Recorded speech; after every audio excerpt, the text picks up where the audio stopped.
The end of the Cleveland Press came with a brief, stunning announcement by publisher Joe Cole. Today will be the last day of the Cleveland Press, the last issue. If June 17th, 1982 doesn't live on as a day of infamy, it certainly lives on as a day of sadness.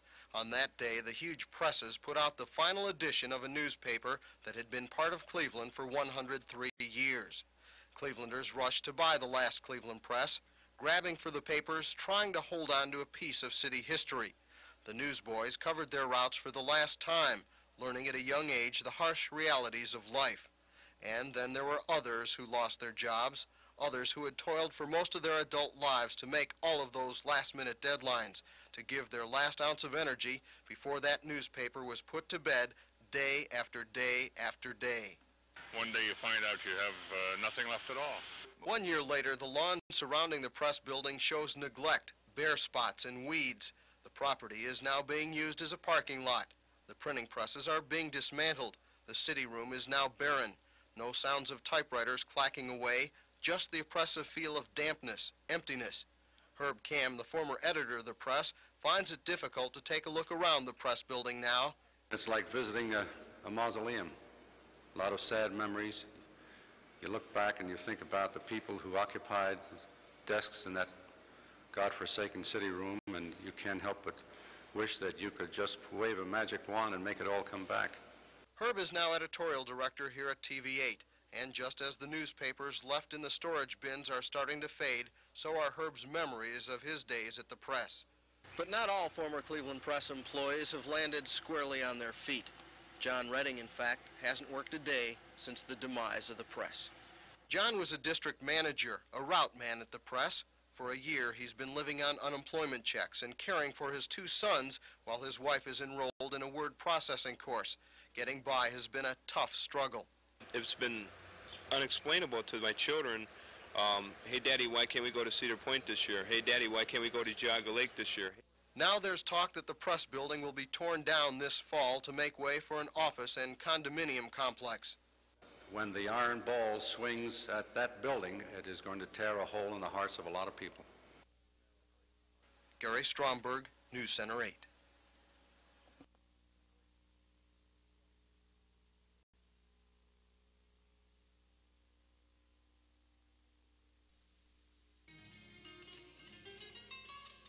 The temperature in Memphis is in the mid-90s. The humidity is unbearable, but the fans still head to Graceland, the home of Elvis Presley.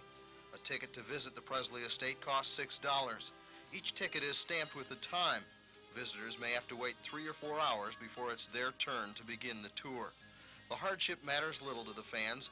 They've traveled here from all across the nation. Minnesota, down by Minneapolis. Portland, Oregon. Greensburg, Pennsylvania. Syracuse, New York. Paragould, Arkansas. Staten Island, New York. Columbus, Ohio. When a visitor's time has come to begin the tour, he boards a van for a short ride across the street and up the hill to the stately mansion. The 13-acre estate will be turned over to Elvis's daughter, Lisa Marie, when she reaches age 25, 10 years from now.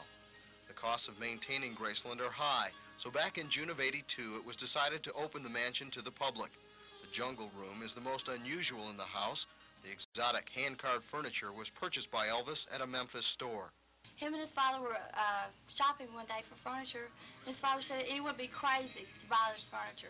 And Elvis went back and had it delivered within about a 2.5-hour period of time. After touring the house, visitors can look at some of the cars Elvis purchased and then head into the trophy room where they can view a wealth of Elvis treasures. One of the highlights of the trophy room is this costume. Elvis wore it in his Hawaii special back in 1973. Wise men say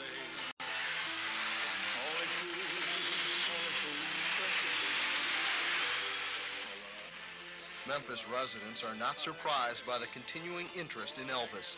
He was bigger than life in life, and now he's bigger than life in death.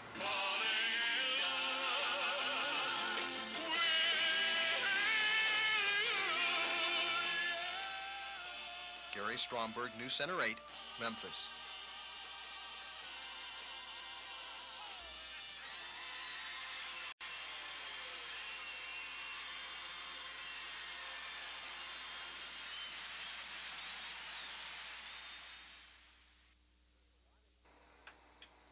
There's a lot involved in broadcasting a Super Bowl game. You need a play-by-play man, a color analyst, a host for your pregame show. You need a director to call all the shots, a team of 200 technicians and production people, and millions of dollars worth of highly sophisticated equipment, including 23 cameras.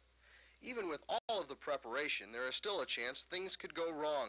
Your play-by-play man could be a little under the weather. Sounds like you have a little bit of a cold today. I do. I've had it since the playoff game in Philadelphia. I can't shake it. And your color analyst could suddenly decide to run off and make another beer commercial. As I was saying, I don't care what anybody else... Well, in an attempt to prevent the network from running into any unforeseen problems, I decided to offer my technical expertise to the folks at CBS Sports. First, I told Brent Musburger it would be a good idea to give more airtime to Phyllis George. You think that you can give me advice on this week? I'm standing here in front of your camera while you give me advice? How can you do that?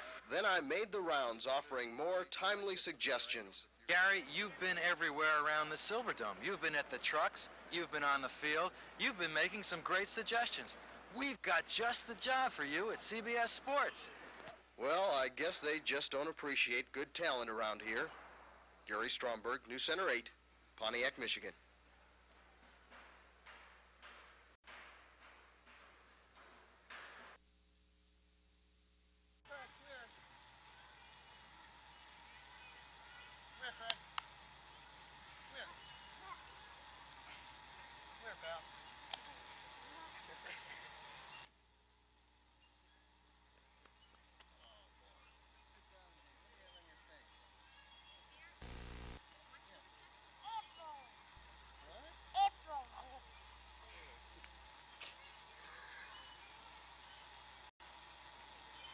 Grandma today?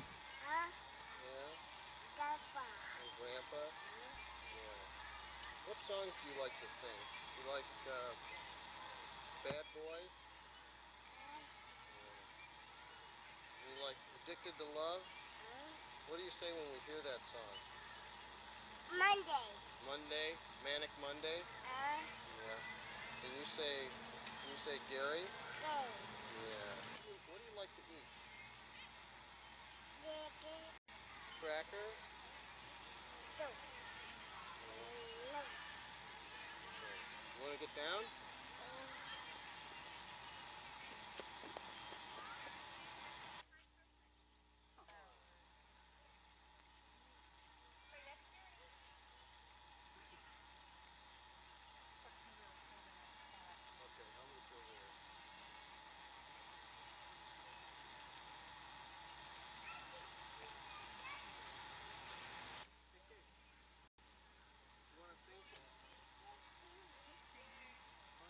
What songs can you sing, Craig? Yes. Can you sing a song and we'll put it on the camera? Can you sing Happy Birthday? Chris, can you sing ABCD?